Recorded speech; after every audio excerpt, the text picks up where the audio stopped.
ఈ మధ్యకాలంలో ఒక పాస్టర్ గారు చెబుతుంటే నేను విన్నా, చాలా సంతోషం అనిపించింది. రీసెంట్గా రాజమండ్రి వెళ్ళాడంట ఆ పాస్టర్ గారు ఒక కృతజ్ఞత కూడికి. అక్కడికి వెళ్ళిన తర్వాత ప్రార్థనలో కూర్చున్నప్పుడు ఆ యొక్క కుమారుని యొక్క తండ్రి, ఆ ఇంటి యజమానుడు సాక్ష్యం చెబుతున్నాడు.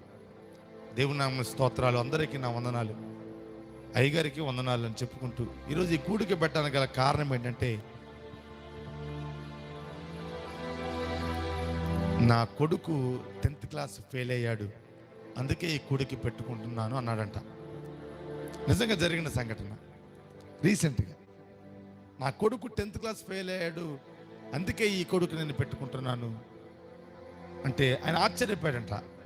ఎందుకు 10th క్లాస్ ఫెయిల్ అయితే ఎవరైనా పాస్ అయితే కూడికి పెట్టుకుంటారు కదా, ఫెయిల్ అయితే ఎందుకు ఈ కూడికి ఎందుకు పెట్టుకున్నావు అని అడిగితే అప్పుడు ఆ పాస్టర్ గారు అన్నారంట కదా, పాస్ అయిన వారందరూ కూడా ఆ పక్కనే ఉన్నటువంటి నదిలో ఈత కొట్టడానికి, ఎంజాయ్ చేయడానికి వెళ్ళారు ఆ నది ప్రాంతం దగ్గర. కానీ అలా వెళ్ళిన వారు ఈత కొడుతూ ఆ నది ప్రవాహంలో కొట్టుకొని చనిపోయారు. నా కొడుకు మాత్రము ఫెయిల్ అయ్యాడు కాబట్టి వాళ్ళతో పాటు పార్టీ చేయడానికి వెళ్ళలేదు. ఫెయిల్ అయ్యాడు కాబట్టి నా కొడుకు సజీవంగా ఉన్నాడు. నా కొడుకు సజీవంగా ఉన్నదాన్ని బట్టి నేను ప్రభువుకి కృతజ్ఞతగా కూడికి ఏర్పాటు చేసుకుని చెప్పాడంట. ఎవరైనా